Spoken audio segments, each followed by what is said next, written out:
Kia ora, and welcome to another Physiotherapy Board Te Wāri Tia Ki Tinana podcast.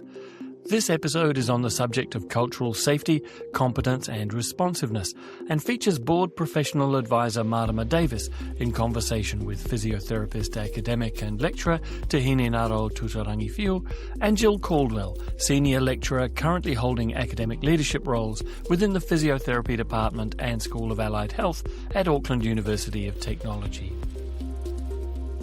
Ngā mihi mahana. Welcome to the series. Before I carry on with the introduction of my guests, we're going to be covering in this series 3 areas of cultural safety, cultural competence, cultural responsiveness. And what does that mean for Māori receiving and delivering physiotherapy? I'd like to introduce Jill Caldwell. She is a well-known leader and physiotherapist within physiotherapy in Aotearoa. She has a wealth of experience from clinical and being a member of the team of physiotherapists at Olympic Games for various sporting teams, through to being a senior academic, lecturing at undergraduate and postgraduate level. Her doctorate is based on Māori student experiences of physiotherapy education. Working alongside her is Te Hine-ngaro Tuterangiwhiu, who is also an incredibly respected, amazing and humble leader within our profession. She's competed on the international sporting stage, as well as being one of our leaders for Māori in the physiotherapy space. Her experience is vast as a clinician across Aotearoa and Australia, working with a diverse range of rural Indigenous communities. Recently, she has begun working in academia and shaping physiotherapists in the making and providing the awareness, growing the knowledge and skills to undergraduate students nearing the starting point of being registered as a physiotherapist. I'm incredibly humbled and proud to be speaking with both Jill and Te Hine-ngaro to explore concepts of cultural safety, cultural competence, and cultural responsiveness within physiotherapy's practice, specifically for Māori, emphasising the importance of authenticity, humility in diverse communities, and ways to look and move forwards. Ngā mihi kia kōrua. And I'd like to hand over for Jill and Te Hine-ngaro just to have a little bit of a kōrero before we carry on with the questions. So ngā mihi mahina kia kōrua. Kia ora whai marama. First of all, thank you for having us. It is our privilege to be a part of this kaupapa and contribute in our own ways to this discussion and to these very important kaupapa of ours ahead. So, kia ora to everyone listening. My name is Te Hine-ngaro. I grew up in a little town called Moerewa in rural Northland. I'm also a descendant of Taranaki on my mother's side, but predominantly I grew up in Moerewa, and I am a product of homeschooling. I'm a product of total immersion as well, and I'm a product of growing up in the rural communities or back roads of Piccadilly Road and Ngā Pepito out in Moerewa. So I think why that's important is to share some insight into me and what shapes my thinking and the context around these particular concepts of competency and safety and responsive practice. I suppose I came to AUT as a young rangatahi, graduated through the physio program. I spent a few years in the public system and also in the private practice world as well. It took me down many different roads in my professional career. Some of those experiences were working in high-performance sport. Others were working in rural communities, particularly rural Indigenous communities here in Aotearoa and over in Australia as well.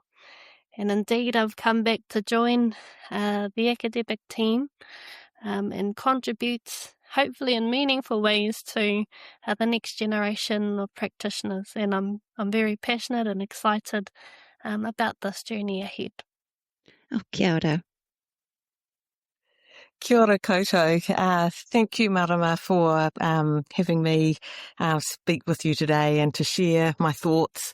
To those who are listening, it's a privilege to be sitting here beside Te Hine-ngaro and kind of share our different perspectives on these really important topics that are shaping our physiotherapy practice today. A little background about me. I born and bred in the small town of Kaikoura in the South Island, and spent my childhood in a typical upbringing and attended boarding school in Christchurch, and then came up to Auckland to study physiotherapy. Had an amazing time here, and then kind of branched out into the sports medicine world, where I had a fantastic opportunity as a musculoskeletal physio, looking after sports teams here and there, both internationally and locally. And so these kind of professional experiences really shaped me as a physio, and, working with lots of different people and who had different types of aspirations, and but I've always kind of recognised that I came from a pretty privileged background, went to school, a university system that was developed just for people like me, where everything was pretty easygoing, and I have to admit that being aware of that equity space wasn't really something that was shared broadly in my physiotherapy undergraduate or postgraduate programs. So I left the physiotherapy practice world to come into academia. And through that journey in education, recognised that Māori and Pacific students, their journey was quite different to the majority of other students going through our program. And it sparked a real interest into what could I do as non-Māori? What could we do as a program to ensure Māori and Pacific students experience success? And, really understanding what success looked like when they went through a program. Oh, ngā mihi anō ki a korua. Wow. We are so privileged to hear both of you and the kōrero of what has got you to this point. And I'm going to add in here before I ask my question is I have been really fortunate to be able to observe you both together, working together with the up-and-coming physiotherapists that you are involved with bringing them into the system of what it's the joys, the challenges, and part of what we're going to be asking today with these young physiotherapists in the making. So, ngā mihi anō ki a kōrua. So, let's start with a question. So, let's just lead into it. So, my first question, and let's just think of it in the context of, well, you can actually lead it in the context of what you would like to talk about today, because it's not about me. It's about the experiences that you both bring into, what we were talking about earlier of the cultural safety, cultural competence and cultural responsiveness. And what does that mean for Māori receiving physiotherapy? And also within the experience of within training, these up and coming physiotherapists. So hence I'm going to go back eventually and get to my question is, what does it mean? What does cultural safety mean to you both in the context that you work in currently, but also you might have some experiences or something you want to chat about that might not be current in your workplace, but, previous or concurrently to what you're doing? Yeah, we were just reflecting, I suppose, on one of our most recent lessons or classroom activities. We went up to Te Herenga Waka on last Friday, taking our Masters of Practice or first year Masters of Practice students up to Te Herenga Waka. One, to engage in the pōhiri process and with tangata whenua, but also to share in that space to have a wānanga about Māori health equity, and what that looks like in terms of their role and responsibilities as future practitioners. But I think I wanted to come from my understandings and my experiences in not just the pōhiri process, but using that as a bit of a framework around how does that form safety and safe environments. And when I break down the purpose of a pōhiri, it is a formal process of two people meeting or two parties meeting, but there's also a few things that enable a pōhiri to occur. One of those is around kawa. Kawa being those protocols that are immute, often quite rigid and unchangeable. And then we have our tikanga, those processes that can be adaptive depending on the context or circumstance. And then there are the roles that tangata whenua play. There are the roles that we as manuhiri play in that relationship or the building of that relationship and that meeting. If we kind of break down the pōhiri process, there are many aspects to safety that we can relate to clinical practice. But first off is the awareness of the process that you will undertake in the pōhiri in your role. Say, for example, as manuhiri taking on these tauira onto the marae, the role of the kaikranga going on in the different spaces that the tauira will go through to enter into the marae, into the space of learning.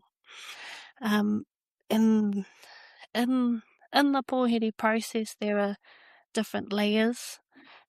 First off is that going up to into the whare, acknowledging those who have set the foundation for the whare, all creating that space to exist. The second is the mihi or the introduction of the two parties.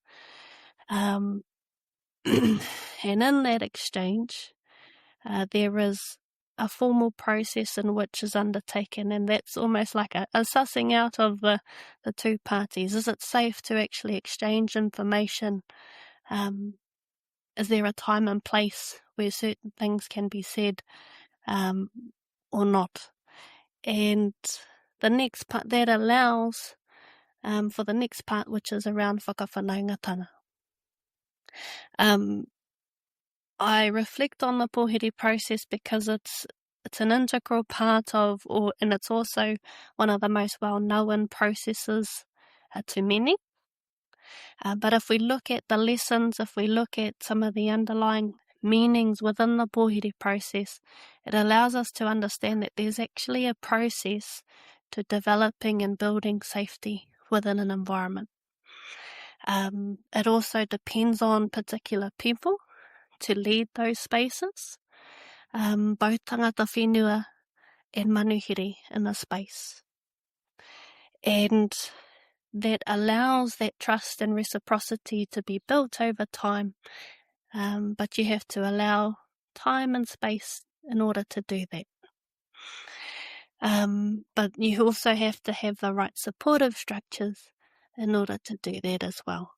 So I start with that example as a way you can take that framework and apply that to how you might engage with your kiritaki, how you might engage in our spaces with our tauira, how you might engage at different levels within our physio profession, whether that's in your board spaces, within our association spaces as well. So those types of lessons, processes are critical, I suppose, in terms of a tikanga lens to developing culturally safe spaces. Kia ora. I'm hearing what you're saying, Hine-ngaro, about cultural safety. It's not only one side. And that's where I think is sometimes gets missed, that cultural safety for our kiritaki, whatever that space might be for our patient or client. It actually is cultural safety for the physiotherapist that's also providing. That's what I heard, and that was really, just want to highlight that part. Jill, sorry, aroha mai for cutting it. Yeah, so just picking up on that beautiful description, in terms of, when you're not of the same culture, and I think the value in order to have, to be able to build that trust and confidence with whom you might be working with or working alongside, I think it comes down to your own self-awareness of understanding of what might be important to someone who holds a different perspective to your own self, and that it's not easy just to jump into a situation and do it right, but it's probably more providing or being open to undertaking opportunities that build that cultural humility or cultural knowledge, but it's actually that experiential knowledge that if it's not going to happen just within a patient kiritaki situation, I think you've got to look outside the health realm sometimes. You're like, who do you know in your community? Who are you working with? Who are you sharing experiences with, as I've come from a sports background, it's not just the work that I do as a physio, but it's actually the community that I'm working alongside. It might be the athlete that I've dealt with, it's the student, but it's also the whānau, the communities that wrap around them. Mm. So if you don't, privileged time to understand just how another person walks in their world, then I think that's where you could miss the opportunity to make a strong connection and build that trust. And as Hine talked about, it's that reciprocity that both the relationship is two-sided, and in terms of that cultural safety, we look at definitions that quite clearly say that's in terms of the patient-therapist relationship, that'll be how the patient feels within that situation. But I think you've got, before you can deem a space to be culturally safe, you've got to think about what it is that you might be bringing into that space and how you're going to deal with that. And that's when we hear terms like those power dynamics or the biases. So how am I sitting with that? And how have I managed to consider myself in the relationship, and what am I going to do to ensure that those aspects of who I am, and I acknowledge that as me, that I need to take measures to balance that relationship. And then once I've enabled that, then I'm going to have more success. Kia ora. I think it's I'm going to take up this opportunity because you're both working with our up-and-coming physiotherapists, and I'm mindful that we've got many physiotherapists that feel a little bit nervous, but whakamā, that have been around for a wee while, really want to do the right thing and have got no idea what this means. How do you, what's your thoughts or examples of maybe like for you yourself, Jill, learning or being exposed to, like what you're saying, different ways and not being frightened, or maybe you were frightened but you might have some examples where you've learned, or where it went great, or where it didn't go good, or... I think one of my biggest learnings is that is to be open, is that I'm not the holder of knowledge. And whether it's a patient-therapist relationship or whether it's a student, teacher relationship, I really love the Māori concept of the tuakana tēnā, where, often in a classroom, I'm quite willing to be the person who doesn't know everything and to ask students to educate me. And I think that's probably been maybe a strength in building my feeling more comfortable, is to just share my vulnerability, or the fact that I don't know everything. And I particularly in a Te Ao Māori world, it's just been showing my genuine interest of wanting to learn more, but but learning from those who I trust and care for, my connections with Māori within my professional world and my social world is just being able to dig a little bit more deeper and finding out a bit more about what it's like to be Māori and what is important and learning from that and growing as a person to take something from those learnings. And as I alluded to earlier, just participating in things that, yes, I did feel a little bit uncomfortable. I ran focus groups or hui with Māori participants, where I had to prep myself first in order to ensure that I could create a space that was going to be safe for Māori to be willing to share. But at the kind of foundation of all of that were relationships that I had established that happened ages ago. And I think you can't disregard the importance of the relationship. So when you have a patient where you haven't met them before, or a student you haven't met before, it might be a student going out on clinical placement, it's their first placement, they're all pretty nervous. It's really making that time to connect and share something personal. So I think we're stuck with that professionalism of that it's not appropriate to share anything about who you are as a person, but I tend to go with that first. I think that's a great leveler to say, yes, I am human. I get grumpy and I was late to work and one of the children was having a drama about something, and I think it just is that leveler and helps to build that trust. And it's not about having a Māori patient and that I have to say lead with the karakia. It's more that the fact that I kind of build that relationship and I actually realise that actually that wasn't going to be appropriate. But having that window open so that if that was the process with which the patient was expecting, then we would go with that. And either I would lead that or say to the patient, would you like to lead? And, just making that space, when we talk about safe spaces, it's communicating together about what that might look like. Kia ora. I've got one final question to you, Hine-ngaro, and it is along the lines of, you're whakapapa to a particular area, and there is sometimes a little bit of a theme of all Māori are the same. So what would you say to that cultural safety for Māori? Because it's almost like a generic Māori, but Māori aren't all the same. How would you navigate through that kōrero, being mindful of a Māori, where physiotherapy, there is a bit of an expectation that you have to do the right thing, also being agile? Have you got some examples or something you'd like to share? There are a couple of things that come to mind with your pātai. I think there are two things I'd like to answer in that question.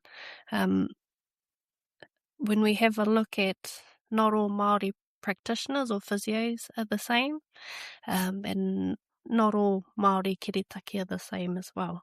I think we have to recognise, and going back to that tikanga example, when we look at the interaction, we're looking for heha te mea tika, what is the right approach, what is the most appropriate approach, and it's coming back to that time and space or the appropriateness of your interaction. You are able to answer those pātai or questions in terms of when you get to know or build that trusting and meaningful relationship with whomever walks into your door, you're able to understand what is meaningful to them and what makes them who they are. Those key information actually helps you shape the way in which you might tailor your approach. When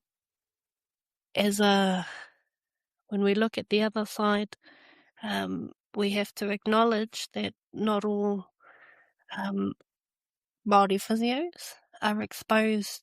Well, we have very varied exposure to our own culture.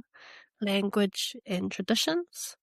So I think there needs to be an understanding of the context of Aotearoa alongside that, so that there isn't an expectation put on all Māori physiotherapists to be a certain way. And what I'm referring to is around cultural load. And I think this comes back to more about not just individual understanding, but also around our organisation's understanding around the need for support to grow and uplift not only their Māori staff, but their non-Māori staff as well. Kia ora, kia ora. I hear that a lot, so I'm loving that you're saying that, because physiotherapists, that we do work across so many different sites. It's not only with kiritaki, our patients or clients, but going into an organisation or being in an organisation, you know, that then people are aware of wanting to try and do the right thing. So they'll look to the closest Māori and then go, well, you do that. As part of that growth, is what I'm hearing you say. It's part of the growth as physiotherapists, is taking that growth on and be on that journey, be you Māori or non-Māori, rather than having that expectation that a Māori will do it because that's what they do. Yep. Jill, have you got anything to add before we I move just on? wanted to pick up on Te Hine's discussion around the systems in the organisation, and whether that's within the health context or it's a health academic learning environment, and that cultural safety applies to our interactions with our colleagues. It's not always just about the therapist-patient relationship. And I think it would be really nice for, future discussions amongst work colleagues and environmental situations to really discuss together around what a cultural space might look like. And to not make assumptions about what you think that it might look like, that you need those collective or collaborative discussions together to really get an insight as to what that might look like. And, this broader issue of health inequity, for Māori, we're destined to try and make a difference. And I think that some areas of physiotherapy practice think that they might be exempt from that, but we've got to think about how, are we improving access to receiving care, whether it's in a public or a private system, depending on what parts of the country you work and just the type of patients who are coming to see you. If you haven't got many Māori coming to see you, are you thinking about why is that? What may be some of the barriers of Māori coming to your clinic, or if they don't come back to see you, where could you improve on the care? And how are we monitoring that? How are we monitoring patient experience or student experience within our health academic environments, or monitoring student experience within the health system, or, patient experiences? So I think we need to look at how we might gather information to see how are we doing, and are we meeting expected outcomes? Oh, ngā mihi. What I'm hearing, and I'm going to round it up, is a beautiful kōrero for physiotherapists to be really critically reflective of self and have a look beyond what we have been taught or what we think is right, changing that fear that sometimes is within a physiotherapist because we're used to telling people what to do, rather than asking, what would you like to receive? How would you like to receive it? And be okay with not being familiar or comfortable at the beginning. It does get better. So the second question is a question to you both, is what does cultural competence, specifically for Māori, being the giver as well as the receiver of physiotherapy, look like?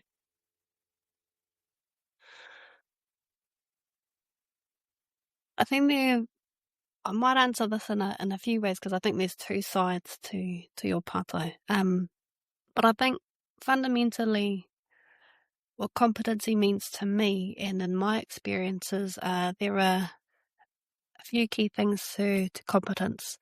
One is around awareness and knowledge.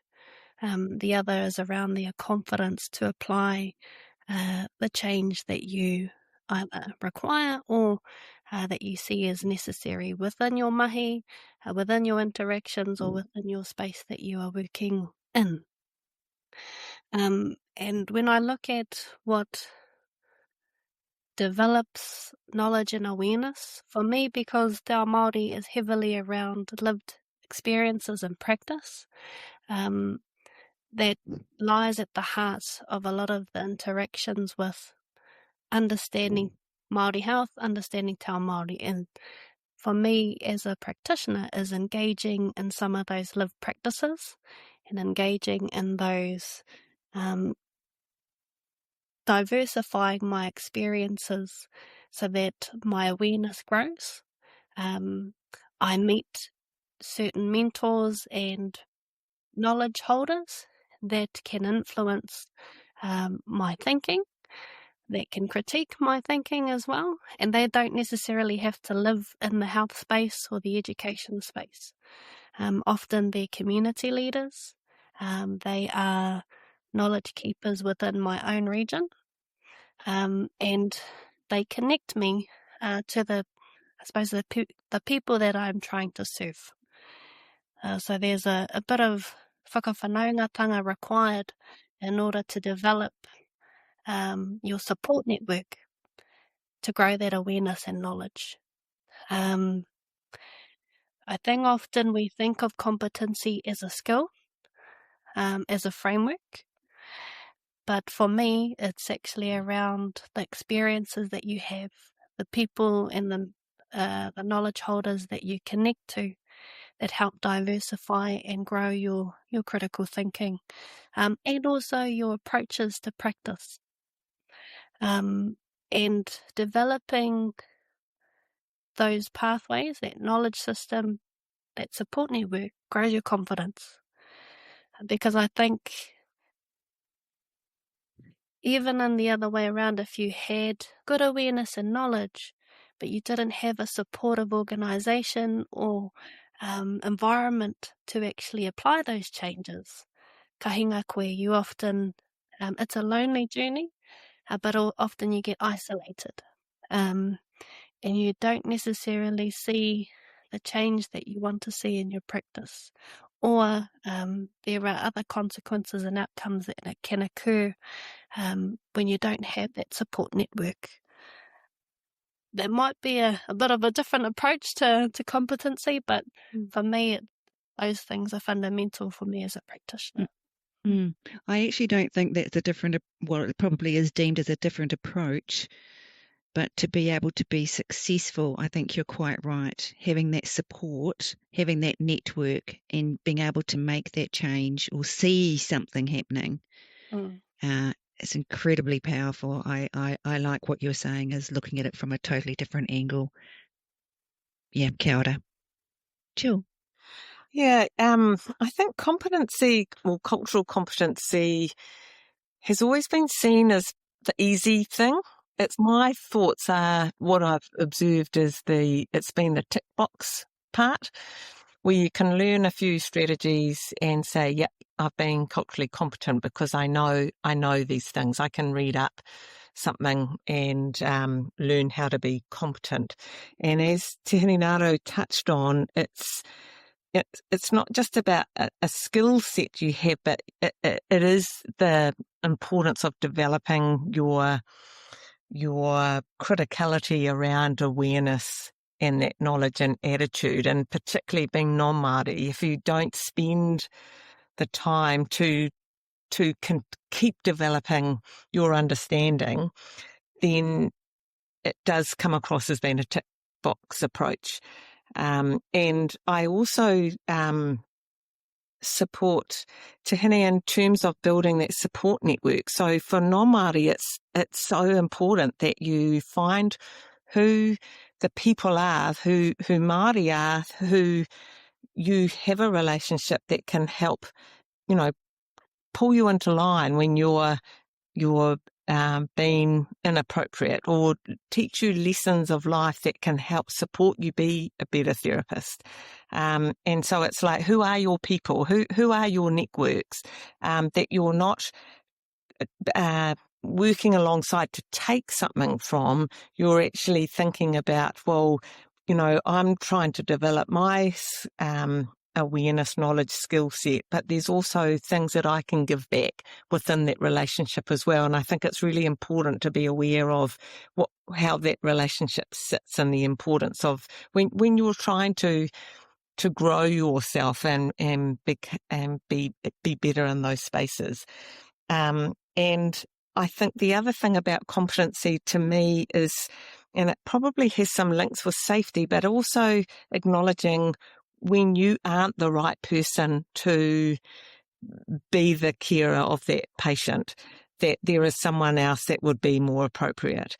And it's been thinking about who are within those networks that patient would actually get the more appropriate care from someone different. And I think that's a really important decision to make, is saying, I'm not the right person to be treating you. We need support from somebody else. Kia ora. I am going to share when I was with you both and the Year 4 tauira, the students, and it reminded me of the beautiful supports that we have when we are going through our training, because you spend 3 to 4 years with each other, so you've got that network. You aren't whakamai, you're not shy to ask a question because you don't think that you're going to be judged, and nor should you be judged. As we go along in our career as physiotherapists and in life, is that we tend to get fewer and fewer people around us that we have in our close knit group, to feel comfortable to ask, to feel comfortable to be challenged without being attacked. And that's reminded me is, and I did a reach out to a number of people going, actually, those supports are so important, no matter where you are on your journey in life, and no matter where you are on your journey as a physiotherapist. So this is a really nice reminder that our support networks, wherever we are on our journey, are so valuable, and do reconnect and do feel that you have got that support. And if you haven't, they're not real supports. Have you got any examples of going, actually, when I looked at myself as a physiotherapist or a receiver of physiotherapy, actually, in terms of for Māori, some things where you went, actually, you're not competent. This is what I would like to assist with the learning of, being able to share. As an example, like when I have had a circumstance that I go, actually, I think there are some learnings here that this physiotherapist requires in this space. To me, how comfortable am I made to feel to be able to give that feedback about people's competence? Like what you were saying, Jill, there is that interconnectivity between I'm safe enough to feel I can give a reflection or some assistance to assist that person's cultural competency. Do I feel safe? Is it connected? And are their taringa painted on, or do they truly listen? When I reflect on some of my experiences as a clinician, there's a couple that stand out for me in terms of working in a community team. The majority of our population that we were looking after were Māori and Pacific, but our team was very diverse culturally as well. One thing that really helped us as a team is we spent there was a particular afternoon every week that we would spend time together, having a cup of tea, having a review of not only our caseload, but just reconnecting with one another. What that allowed us to do was we would pick up on areas where our colleagues were struggling, in particular if they had questions around how to better engage with our Māori and Pacific kiritaki, and we could draw upon some of our teams in order to actually help enhance that approach or process, and we would give them some tips and tricks to try, or we would actually make time to go with them, and we would work alongside our colleagues in those interactions. What that allowed us to do was, for me as a clinician, that allowed me to share how I would approach an interaction with a kiritaki, so demonstrating or role modelling how I might practice in that particular circumstance. And so for me, that's my approach to helping others or other practitioners and uplifting other practitioners. It's more around whakaatu than talking, but more it's around helping grow that confidence. So if we come back to that kōrero around competency, it's not only around awareness and knowledge, but confidence in applying the change that you require. And sometimes you need others to tautoko you along that journey. That's probably my approach to helping others see a different approach. And those examples are varied. It's not only whether I've applied a different aspect of whakawhanaungata, whether I've applied the appropriate use of te reo, or I've applied an appropriate use of tikanga, depending on the family or the circumstance that you're going into. So a lot of the time it's just helping your team navigate different circumstances based on your own experiences that you've had, and your own, I suppose, experiences of those lived practices, whether that's te ao Māori, our whānau in te moana nui, or other diverse cultures. Kia ora. I'm going to acknowledge, like what you were saying at the very beginning, both of you, looking at the awareness, having the awareness as a physiotherapist, having the knowledge as a physiotherapist, and the confidence as a physiotherapist for the cultural competency, especially for Māori. I think a really big point here that has been spoken of is sometimes physiotherapists are unaware they are not competent.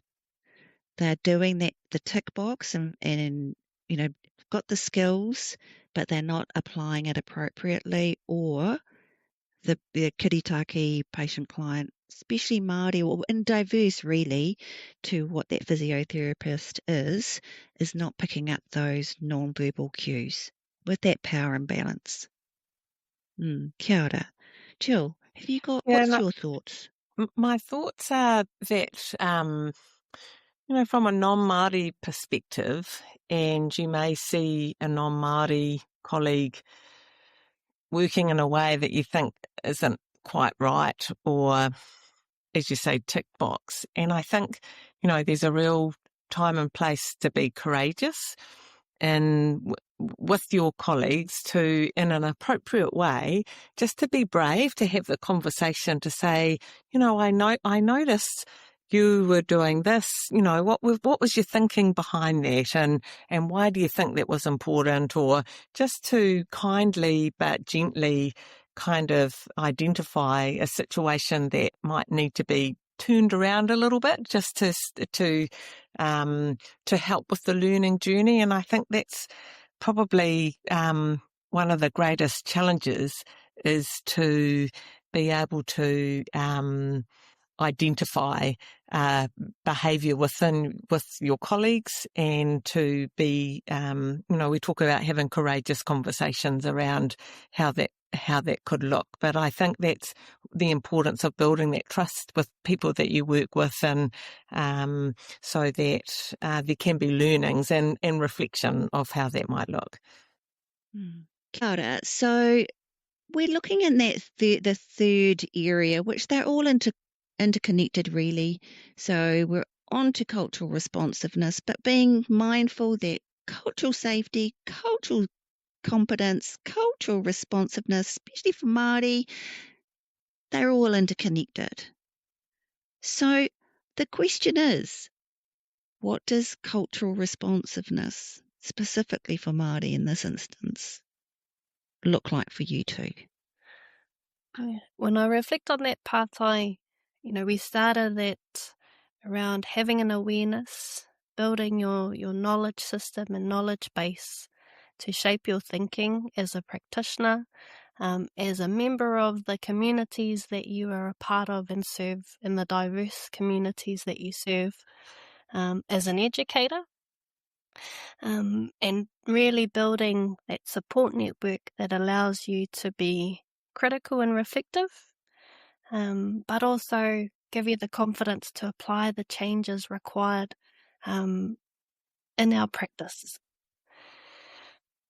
So when we have a look at the role in which those support systems play, understanding our systems, our organisations, the cultures of our organisations and the values of our organisations, and how they support their practitioners to grow, I think is important. But also I think how the system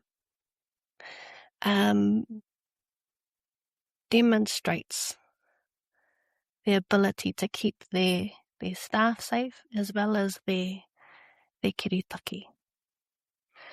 And coming back to that kind of point, if you're hoeing your waka, your cultural safety waka by yourself, it often can be a lonely journey, an isolating journey. So I think there's a role that understanding how your organisation and the role that your organisation plays in responding to those needs to be equitable, to create those safe environments, to create positive experiences for both their staff and their kiritaki is important. And when I think about an example, my own example, I think about coming back to time and place of when you might apply, or the appropriateness in which you might apply a particular approach, at the time and place in which you might apply particular knowledge and understanding and awareness. I think if we go back to that concept around appropriate time and place, and approaches that creates either safe environments or unsafe environments. And as far Joel alluded to before, around there is significant impact when we either get that approach wrong. On the other side there is significant impact when we do get it right. And one particular example I can think of is that there was particular publication of misinformation, around misunderstandings, particularly around cultural knowledge systems, Māori knowledge systems, Māori cultural practices, and also around Māori rights and entitlements and responsibilities. But on the other side of that is the role and responsibilities of organisations to uphold particular rights and responsibilities. And for me, like Joel alluded to, there's a period where you have to have the courage, 30 seconds of courage to do the right thing. For me, the right thing was to actually respond to that misinformation.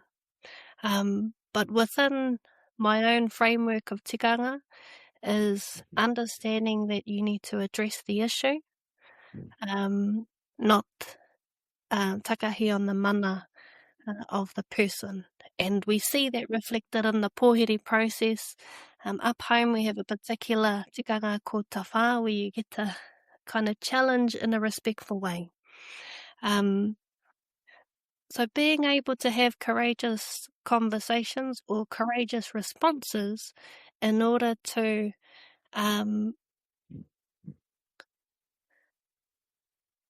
do the right thing, even when it's hard, but also that enables others to reflect. And as you said, not everyone has an awareness, but reflect on the decisions that were made that led them to a particular outcome, and possibly reflect on and have greater awareness of how they might change that for the future.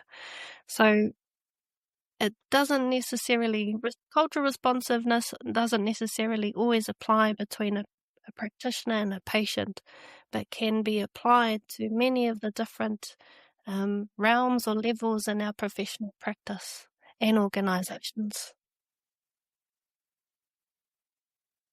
Kia ora, mō tērā. Yeah. Total agreement, having that respect, having the kōrero that is not personal, it is having that respect to provide the correct information in a really, as you say, maintaining the mana of that person, or giving that person the respect to be heard. That's not necessarily saying what they're saying is correct. Jill, have you got anything you would like to say? Doesn't have to be on that particular topic, but I think this is a really nice kōrero, actually. Yeah, just to, on hearing what Tihini just said, it's making me really think about my relationship to the, to Te Tiriti, and, the importance of that relationship and honouring that and the respect for each other within that partnership or relationship, and how important that foundation is. And if you haven't got that foundation right, that's when you're going to see breakdowns. And for me, responsiveness, it's that beautiful interweaving of cultural safety, cultural competency. But when you start looking at responsiveness, and if we do that well as a profession, our new graduates going out of the profession, that's where we're really going to see transformation of our health systems. And so I think that really speaks to the change that is needed, the responsibility that we have as non-Māori practitioners, because there are few Māori practitioners, so we have a responsibility to make a difference for Māori health, and we have to take ownership of that, and that's where we are guided by Te Tiriti. And if we don't recognise that, then we are never going to get the transformation that is needed. Kia ora kōrua. Ngā mihi nui ki a kōrua mō tō kōrero mō tō whakaro I tēnei wā. I'd like to really thank you both. I have nothing further to ask. I think you both have summed this last part up on our cultural responsiveness absolutely beautifully. So I really am grateful for you both sitting here today and sharing your wisdom, sharing your knowledge, and, making it easier for physiotherapists to go, I can ask a question, I can be respectful. And the most important, well, not the most important, another important fact is it might be, I can't get the words correctly, it might be 30 seconds of going, I've got to stand up because I must stand up and do the right thing. That was absolutely stunning, you both. Thank you. Ngā mihi. Kia ora rā. Kia ora rā. Thank you. This has been a Physiotherapy Board Te Wāri Tiaki Tinana podcast. It was recorded on Monday the 16th of February 2026 and featured Board Professional Advisor Maarama Davis in conversation with physiotherapist, academic and lecturer Hine-ngaro Tuterangiwhiu and Jill Caldwell, Senior Lecturer, currently holding academic leadership roles within the Physiotherapy Department and School of Allied Health at Auckland University of Technology. As always, if you want to share your thoughts about it with us, you can email us at physio@physioboard.org.nz. Kia ora.